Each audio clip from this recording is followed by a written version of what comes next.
Hello, Love Bay. Good evening, wherever you are. Maybe some of you it's late at night. Maybe some of you it's in the afternoon. Wherever you are, welcome to the Mental Health Hour. Thank you for joining us here on Love Bay Radio. It's always a pleasure to spend this time with you talking about our mental health, building each other up, learning, educating each other so that we can make better life choices that benefit our mental health. So, I'm Dr. Tapo. I've been doing the Mental Health Hour for several years now. Um, I love to hear from you wherever you are. Do text 437-778-3299. So text us on WhatsApp, normal text. Our country code is 1. Text us, let us know what's happening in your little corner of the world. You can also catch this show, by the way, if for some reason maybe you can't listen to the whole hour, maybe you need to reflect a little bit and then come back and listen to it again. We air the Mental Health Hour now every Tuesday at 7 p.m. Eastern time in Canada, or at noon on Wednesdays Eastern time as well. So you can always catch us there. We are on YouTube, we're on TikTok, we're on every social media platform. So make sure that you follow us as well. Send us your comments, send us your questions. We've been talking about addiction for the last several months, and we'll keep talking about addiction, the different types of addiction, how addiction presents, what it looks like, what it is and is not as well. We the last few weeks we're talking about marijuana, because we all like to think it's a harmless drug, but we busted some of those myths and made peace with the truth and reality. Okay, and that's what we're about here on Mental Health Hour. So welcome. A reminder that this show is for educational. It's simply education. It's not diagnosis, it's not treatment, it's education, it's awareness raising, it's equipping you, like I said, to make the right decisions for your mental health. And sometimes that decision is to seek help, because you've realized that, okay, I've been struggling with this thing for so long, I can't do it anymore, I need help. And so go see your physician, go see your mental health provider, go see somebody who's trained, licensed, capable, and has the capacity to support you and help you with your mental health needs. Okay, so I'm really excited that we're still talking about addiction. We've had some really good questions over the weeks. If you have a question, maybe it's not on today's topic, but something related to addiction, the number is 437-778-3299. You can also email infolovebay@gmail.com. I love to read comments and questions live and hopefully answer them right away. So listen well, listen carefully, text us your question, send us your question. You can also, if you're streaming, whatever platform you're streaming on, you can also comment and share and like and just stay connected. With Love Bay Radio. So much thanks to our hosts at Love Bay for this wonderful, wonderful platform. Okay, so are you addicted? A lot of people cannot answer that question, but kind of have, you think you are. And I'm just going to say, if you think you are, you most probably are. Okay. Addiction is not really something that you can kind of wade through life without realizing it. Within the definition of addiction is how disruptive and harmful it is to your life, to your loved ones. So if you're wondering if you're addicted, you most probably are. And you're probably wondering because you've started to see the way it is impacting certain areas of your life, maybe your relationships, maybe your job, your occupation. Like, for example, when we're talking about marijuana, one of the things that impacts is your levels of productivity and motivation. You become lazy. You become lazy on marijuana because it is such a demotivator. That is how it works. And so today we're starting baby steps into addictive behaviors. We talked about alcohol, we talked about marijuana and other drugs, we even talked about prescription drugs. And now we're talking about the actual behaviors of addiction, the things you say, the things you do, the things you don't say or don't do, the things you engage in that fall under that label of addictive behavior. So, we're talking about when casual habits become compulsive or become compulsions. And if you can remember, our definition of addiction was behaviors which can include drinking, which can include smoking, which can include gambling, sex addiction, pornography, food addiction, shopping, gaming, social media. Those behaviors become repeated compulsions despite you not wanting to do it, despite the harm that it is doing to you, despite the obvious disruption to your life and to your well being, you just cannot stop. That is addiction. It goes beyond just a craving or just wanting, it becomes something you absolutely cannot control. So we talked, I think a few weeks ago, we looked at what are the most common drugs and substances people are addicted to. In terms of behaviors, there's porn, there's sex, there's food, there's gambling, there's shopping, there's gaming, and yes, there is social media, which is why I always, always, always, always emphasize to parents, you cannot let your 12-year-old, your 10-year-old, your 7, 8 years old, even your 16, 17, 18-year-old be hanging out on social media and think they will not be impacted. They will. Social media is addictive in spite of the harm, in spite of the way it disrupts and messes up people's lives. It is addictive. I often say some people, they wake up first thing in the morning, they're already on Instagram, on TikTok, on YouTube, and they stay there for long periods of time. They can't go more than a minute or two without looking at their phone. And it's not that they're looking for something important or productive on their phone, it's social media. It's social media because it is absolutely addictive.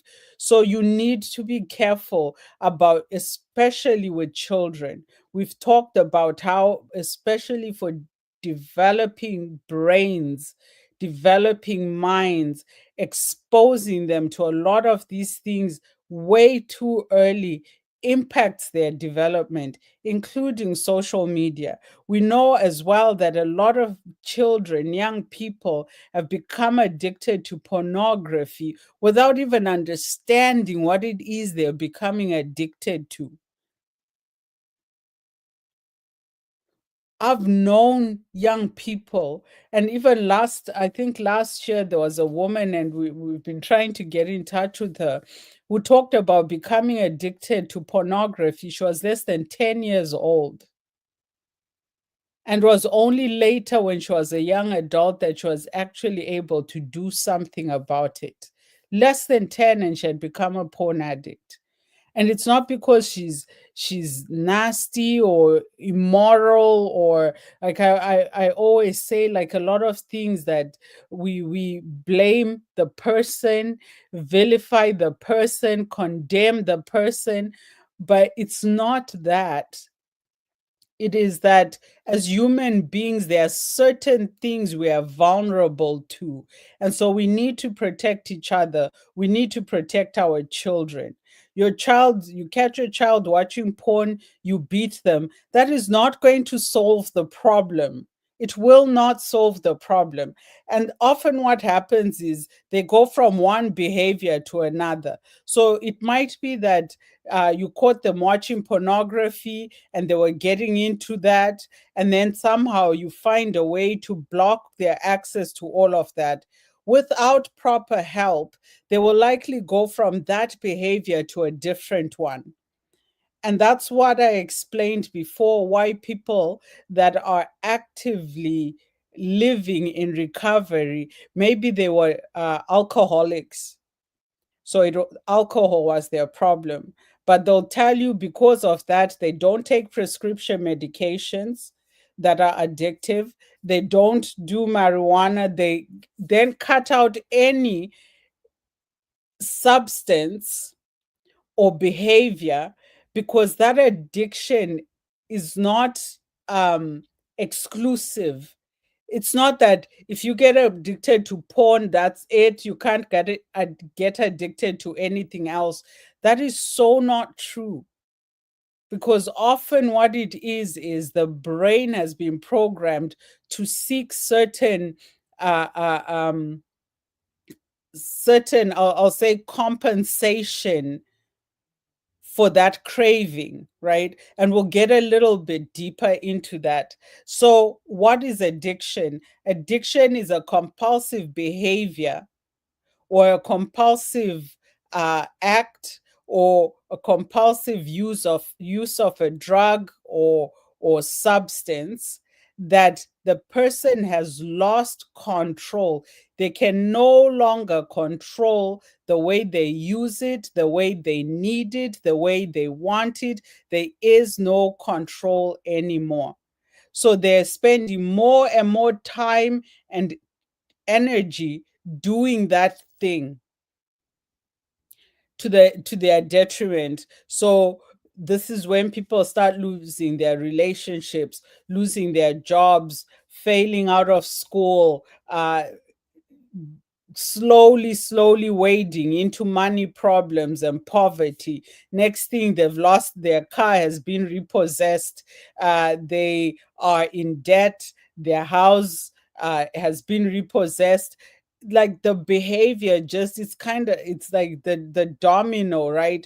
One thing after another begins to fall. And yet, even in spite of all of that, you'd be shocked and surprised that their focus is still on that thing that they crave.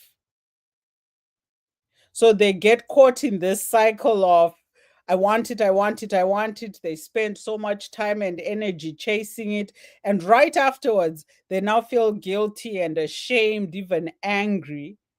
And then the cycle repeats, because it's not that they're immoral, it's not that they're weak, it's not that they're evil, it's not that they don't care, it's that they are addicted. Okay, so addiction has very negative impacts on relationship, work, finance, health, mental health, emotional health, physical health as well. So last time I mentioned, especially when we were talking, I think it was about marijuana, that marijuana impacts dopamine, serotonin in the brain.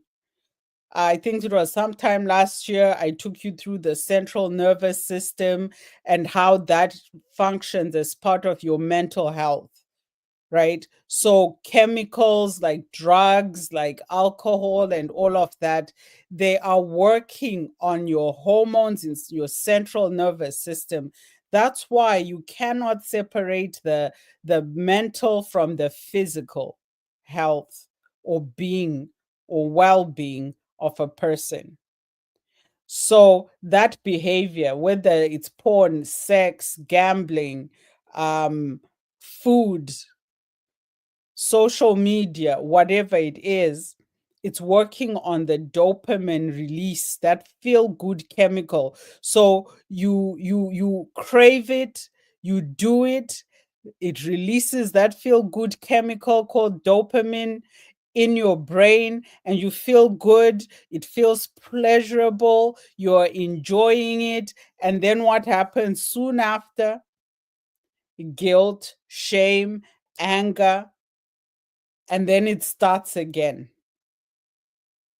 And the more times this happens, and I talked about developing a tolerance, and it works the same for things like sex, for things like porn, for things like gambling. The first time you do it, okay, the second, the third, now you find even with gambling, you are taking more and more risks because the idea of just gambling with $20 doesn't do it anymore. You take bigger and bigger risks. Same thing with sex. And I remember saying this when we first started kind of talking about addiction, that that dude you've been with or that woman that you've been with, if they've been cheating with the same person, that is likely not a sex addiction. You caught them with that woman last time, you catching them with her again this time. That is not sex addiction. Sex addicts do not discriminate. What that means is it's the sex that they're after, not the person that they're having sex with. And that's why you find some people can tell you in a month, I slept with 30 different people. That's how sex addiction works, because it's not about the person. That person you're going to lunch with, having dinner, and then you go watch a movie, and then you wine and dine each other, and then go home and have sex. That is not sex addiction.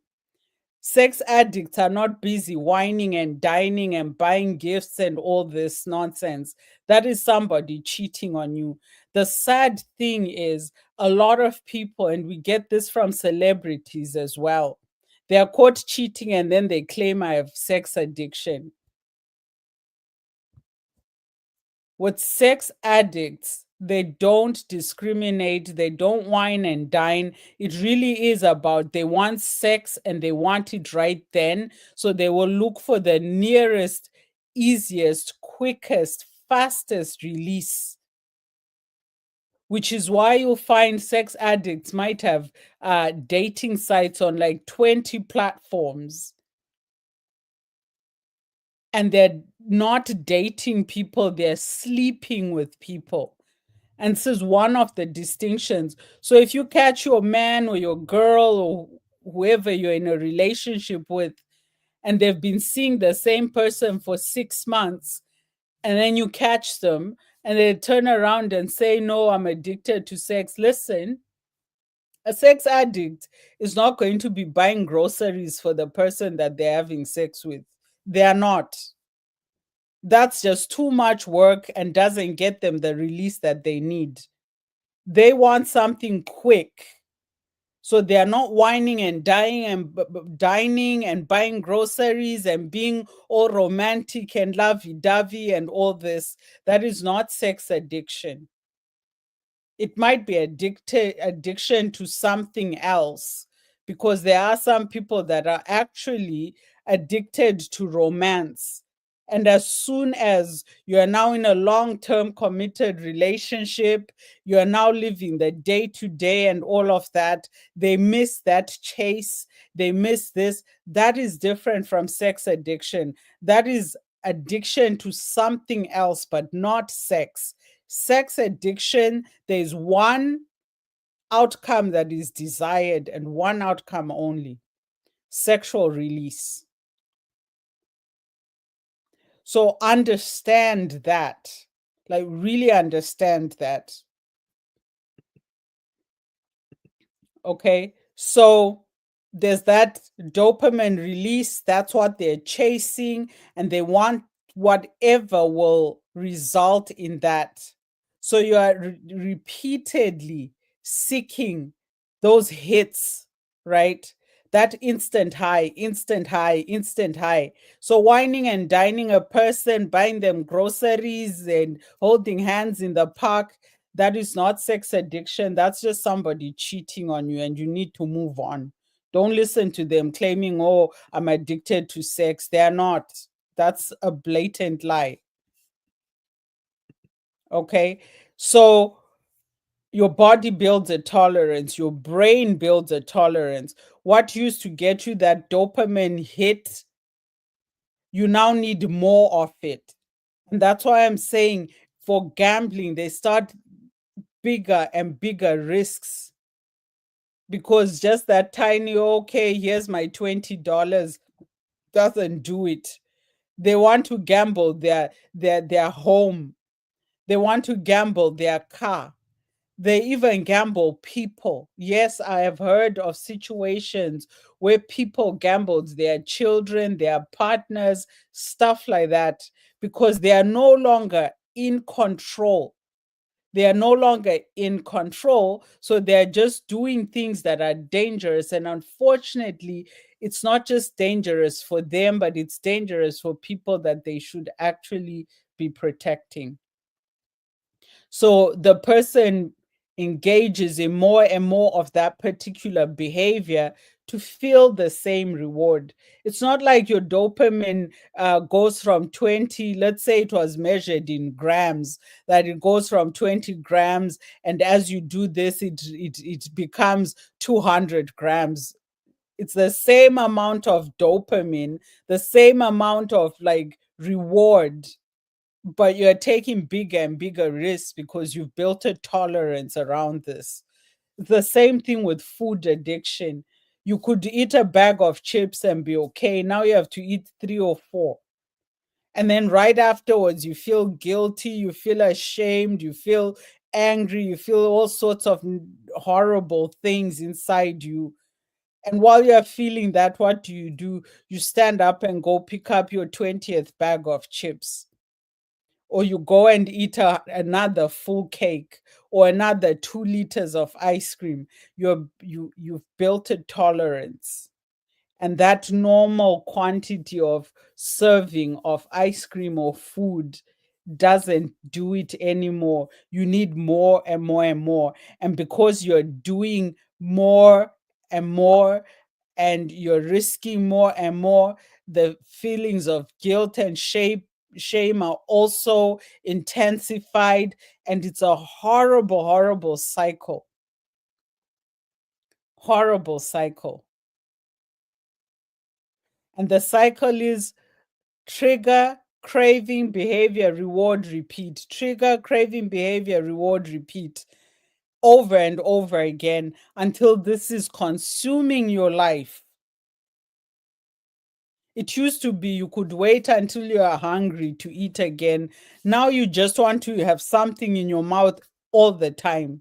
And you're eating and eating and eating and eating. I remember during COVID and after COVID, we were getting a lot of messages and questions from people who were saying they can't stop eating, or during COVID, they felt so low, they felt so depressed, they got into unhealthy eating habits and they couldn't stop and they gained so much weight. So the sad part of it is the more you do it, the more you need to do it, and the worse you feel about it. That feel good, the dopamine release, it doesn't last that long at all. So you keep repeating and keep repeating, and people don't get you anymore. Like, do you not see what you're doing to yourself? They plead with you, they argue with you, they fight you, they do an intervention, and it's like you can't even see anymore how bad things have become. So over time, your prefrontal cortex, which is where you make decisions, it weakens. It weakens, and that's where that is where you're losing control, right? So when we say that addiction impacts the brain, addiction impacts the brain, we're talking about the tolerance that it develops. We're talking about how it impacts the very functioning of your brain. Your prefrontal cortex weakens over time, your decision making. And it's not just around the addictive behavior anymore, it's other things. And that's why you find with a lot of people, addicts or people struggling with addiction, their entire lives fall apart. Not just one area, everything falls apart. Because at the end of the day, it's the brain that can no longer function in a way that is productive, that is safe, that is reasonable, even. And why do people get caught up in these cycles? What brings people into these types of, whether it's shopping, whether it's gambling, whether it's sex or porn? Why do people get caught in these traps? We talked about this when we're talking about alcohol, when we're talking about marijuana, that a lot of times you're stressed. So you start reaching for the bottle, reaching for the joint, reaching for the computer, for your phone, for food, right? Because you're stressed. And that's why it's very, very important. If your life is a high stress avenue, maybe it's your job. Maybe it's your 10 children, your cat and your dog. Maybe it's your wife who nags, or your husband who nags, or your partner that nags. Whatever it is, if you have a stressful life and you know that's you, take time to learn stress management. Take time to learn stress management, because if you don't learn to manage your stress, and we talked about this in 2024, it may start as just stress, but it starts to impact even your physical health. And for some people, that's the very thing that pushes them into addiction. Loneliness, trauma as well. And sometimes it's just the company you keep. Sometimes it's the company you keep. They're not making wise decisions. You're following along. And before you know it, you're stuck in a behavior and you can't break that cycle of trigger, craving, behavior, reward, repeat. So you really, really want to learn how to manage your stress. If you are lonely, if there's been trauma in your life, whatever situation, I said this when we were talking about alcohol. One of the biggest things that should alert you that if you're not already in trouble, that trouble is coming, is when you are angry, you are hurt, you are stressed, you're maybe even tired, lonely, bored. And the first thing that comes as a solution is a drink or a smoke, or let me do this. Be very careful.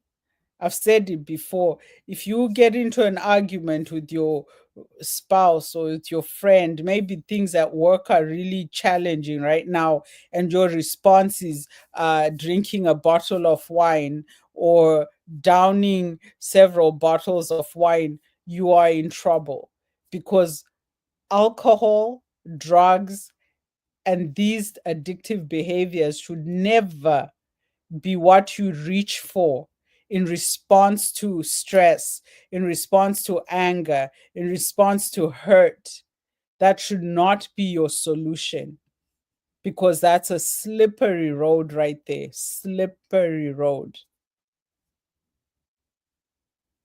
So, whatever mental challenges, stress, loneliness, trauma, maybe heartbreak, um, maybe even just confusion about what you want to do with your life.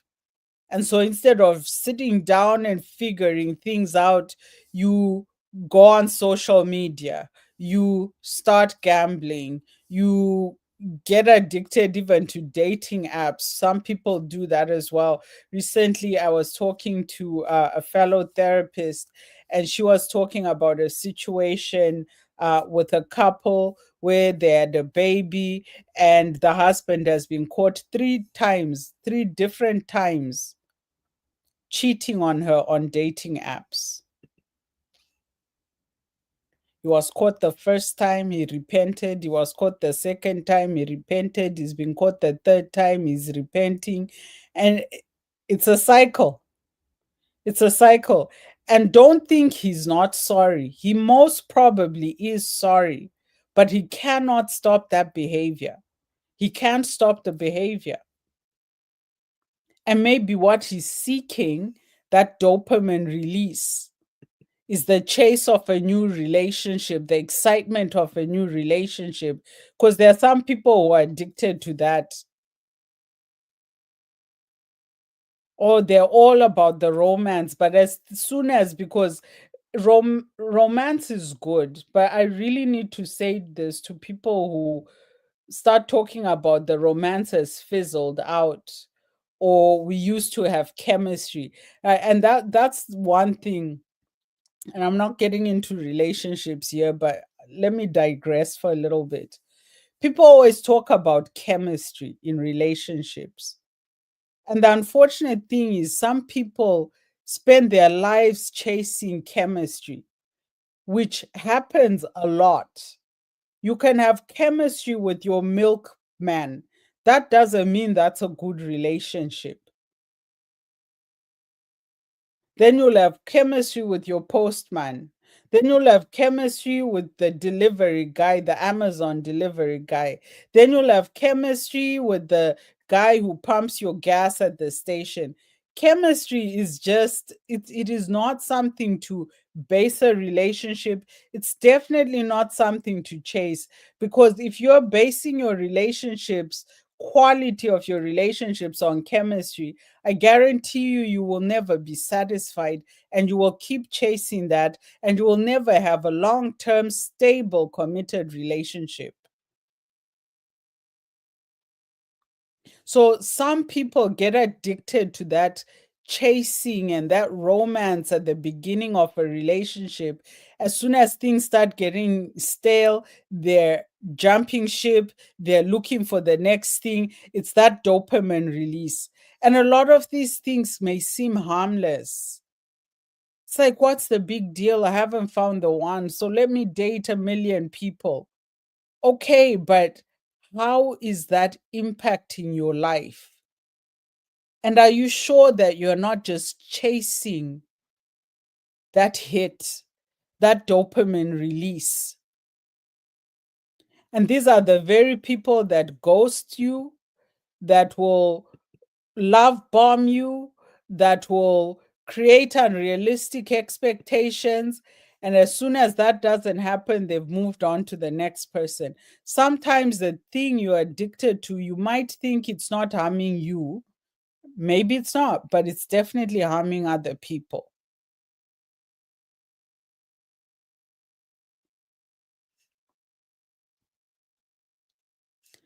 So we will, in the next weeks, go a little deeper into those addictive behaviors. We talked about gambling, we talked about sex addiction, we talked about food, we talked about shopping, porn, social media, gaming. And gaming, we see a lot in young people. And actually, the earlier a child starts with the gaming, the more likely they are to be addicted. Why? Because again, the brain is just developing.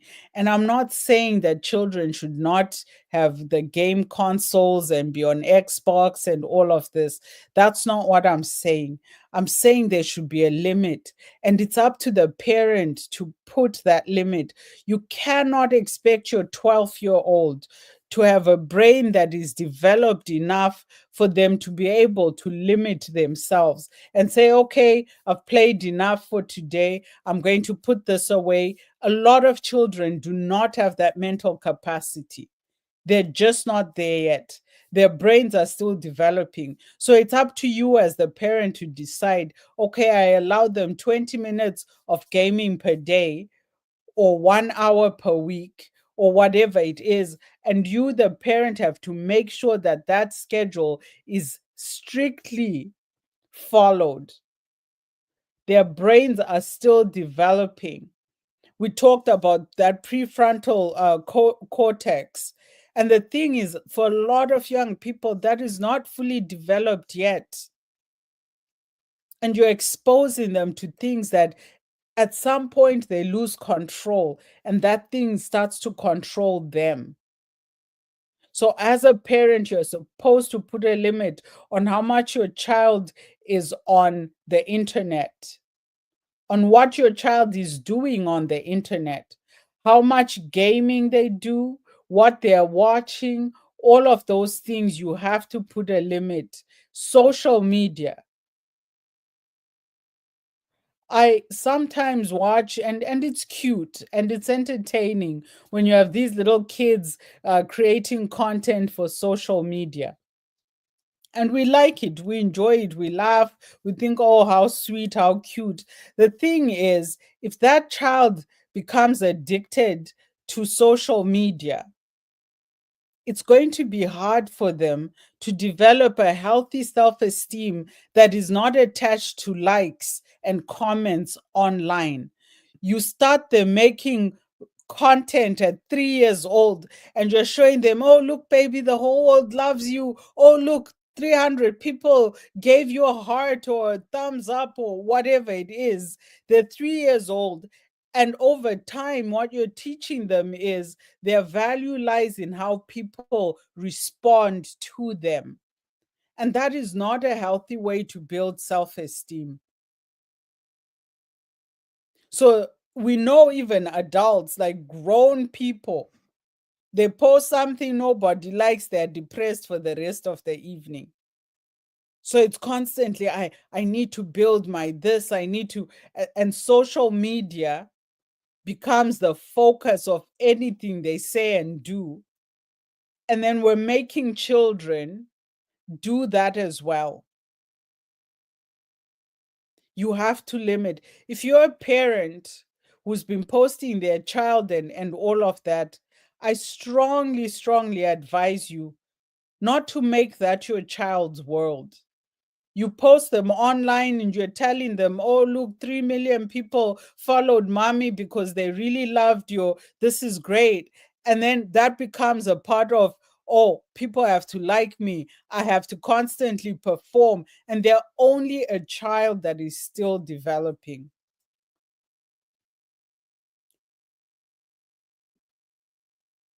So you really need to think about what you're exposing your children to. Okay, I have a question here from someone in Kansas City. Hello, listener in Kansas City. You're listening to Love Bay Radio here in Canada. You know, Canada and US right now, it's we're in a situationship or it's complicated. I don't even know what our label is anymore, but I'm so glad to know that there are people in the US that are listening and following Love Bay Radio. It's all love on Love Bay Radio. Okay, so this listener says, I have a girlfriend who is always after me for intimacy. I assume you mean for sex. When you say for intimacy, I assume you mean for sex. I have a girlfriend who is also always after me for intimacy to such an extent that I want to break up with her. Is she an addict? Sometimes 5 times a day. She is watching. Okay. All right. So this does sound like addictive, yeah, addiction to sex. Because some people who are addicted to sex don't go and look for it outside, but demand it of their partner. I mean, 5 times a day is a lot. Male, female, whatever your gender, 5 times a day is a lot on the regular. That is a lot. It's definitely not sustainable. doesn't sound healthy. And I don't know what human anatomy can go 5 times a day. Always. The guy used the word always. So this is a regular thing where his girlfriend constantly wants sex multiple times a day. It probably is sex addiction. So what do you do? What do you do? Seek help.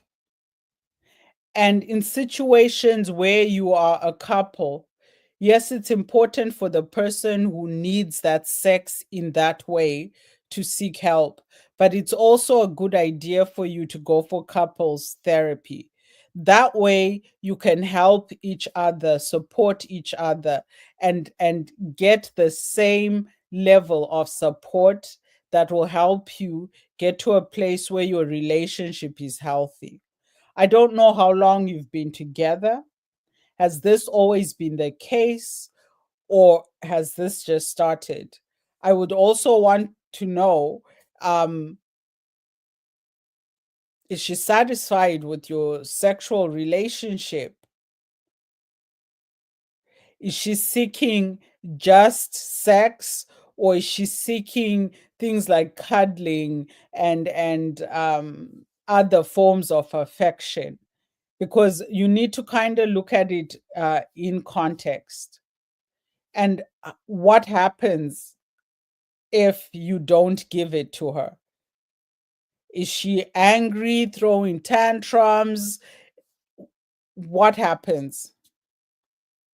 So, from there, I would say you want to explore some of these things, but it does sound like there's definitely a problem that requires some expert help. And I strongly suggest you go together. Go together. See a therapist. Figure out this 5 times a day thing. Sometimes it is that she's not sexually satisfied. Maybe, and I'm not saying that's the case, you're a premature ejaculator. So you ejaculate quickly, she's not satisfied, she's waiting for you to rise up again and try again. And so it ends up 5 times a day because you're a premature ejaculator 4 times out of five. I don't know. I'm just, these are situations and cases I have seen as a therapist. So one thing can look like an addiction, but it might be other issues and other problems. So if you do it once, is she satisfied?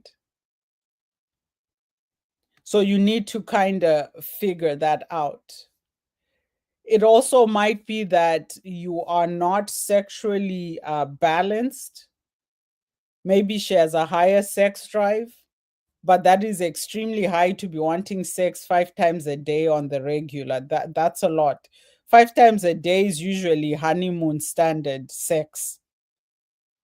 Okay, not if you've been together for a long time, you're living under the same roof, you have jobs and a life. Because 5 times a day, do you work and she doesn't? Does she work and you don't? Like, which 5 times a day? Like, it's a lot. So I strongly suggest you seek help together. I strongly suggest you seek help together. We have a listener in Ottawa who said, good topic. Thank you so much to our listener in Ottawa. And then there's another question. Can any form of addiction be cured? Okay, so this always comes up, and this is a listener in Belgrade. I think they're listening from Belgrade, and they're saying, can any form of addiction be cured? And what I would say is, we don't talk about it as cured because that risk will always be there. The thing is, you can't say I was addicted to alcohol and then I was cured and now I can just drink. It doesn't work that way.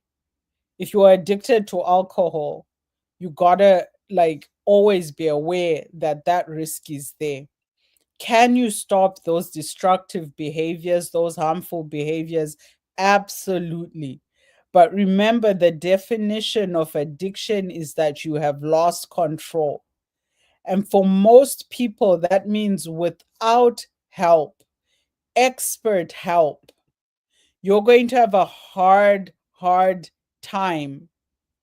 Maybe it's even impossible for you to stop. You need help. That's not because you're weak or anything like that. That is the nature of addiction. Remember that the more time you spend doing this, the more, I'll say, messed up your brain becomes. So, part of dealing with that addiction is getting to a point where your brain can function without constantly seeking the hit. So you don't get cured, but you can recover. We call it recovery, right? It's an ongoing thing, and you have to constantly guard against. So if you are addicted to pornography, you might also be at risk for addiction to drugs, to alcohol. You might also be at risk of addiction to sex. So the question is, if you are addicted to sex, you are now seeking help. Does that mean you stop having sex? Maybe you're in a relationship, you're married, you realize you are addicted to sex. And does that mean now, even with your spouse, no more sex? That's a little bit different. Just like if you are addicted to food, you don't say, I won't eat food anymore. The point of treatment is to get you to a place where you are healthy, making healthy choices, able to control those compulsions. You can't stop eating because you're addicted to food, but maybe you can change what you eat.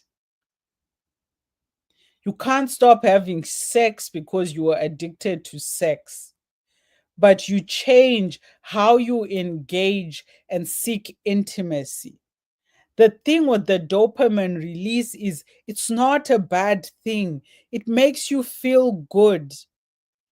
But when you're seeking it out through addiction, it is destructive because all you are seeking is that dopamine release at whatever cost. But the dopamine release itself, we all engage in it, we all like it, we all like to feel good. But here's a thing that I always say, just like you were not meant to be crying 24/7, you also can't laugh 24/7. What happens when you laugh too much? You end up crying. And sometimes, even when you cry too much, you end up laughing because the human body and brain were not made to sustain one emotional state for too long. It becomes too much. Laughter is good, but you can't laugh 24/7. Crying, we think crying is bad, but we actually need to cry because it does something for us. So we need those dopamine releases, but it cannot be the focus of our lives, which is what addiction is. So, can any form of addiction be cured? The answer is not cured, but you can recover and be healthier. Your relationships can be better, your choices can be better, your health can be better, but you're not necessarily cured. There are people who go from one addictive behavior to another. They were addicted to social media. They took that thing away. Now they're addicted to this. Then you take that thing away. Why? Because it's all about the dopamine release.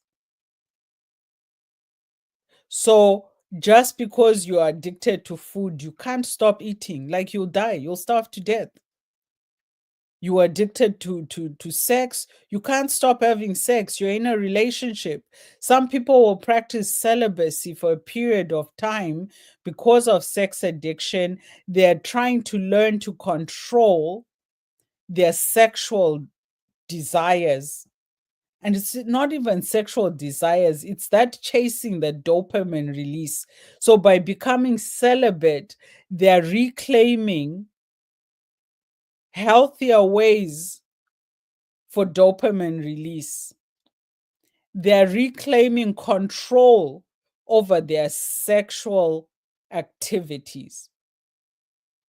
And so they might start seeking out relationships that are not so focused on sex. Maybe they're in marriage. The sad thing is, if you're in a marriage or a long term relationship with someone who is a sex addict, you will often find that it feels like when they were actively in addiction, it was too much sex. And then to get them out of that, it's zero sex for a while. And you will feel neglected. You will feel like you don't matter in this whole equation because you're in a relationship with an addict. But you need to know that and you need to understand that. And that's why I'm saying go for therapy together because their struggle has become yours. That's what marriage is. That's what a long term relationship is. Your partner's struggle becomes yours, and you need to work together to get to a point where you can actually have a healthy sex life where both of you are fulfilled and you have good, healthy intimacy, and it's not just about the dopamine release. So, to our listener in Belgrade, I hope I've answered your question. Thank you to our listener in Ottawa and to our listener in Kansas City. I hope I've answered your question as well. Send in your questions, your comments, 437-778-3299.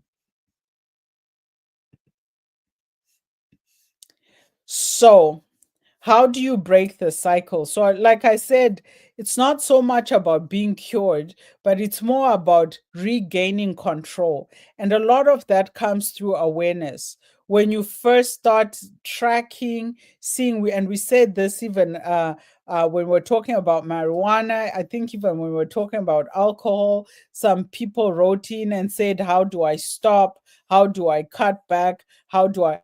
First of all, you need to track your behaviors and really, really understand your triggers. So, like I said, maybe it's stress, maybe it's anger, maybe it's hurt, maybe it's loneliness, maybe it's even boredom. But something like that happens, and before you know it, you're seeking that dopamine release. So, what are your triggers? What situations, what emotions lead you to say, I need a drink, I need a joint, I need a smoke, I need sex, I need to watch porn? What things trigger you? Know those and know those well because it's about control, and you cannot control something you are not fully knowledgeable and aware of. And then start making small changes. If you feel, for example, the social media, one thing you can try to do is leave your phone in another room when you're going to bed.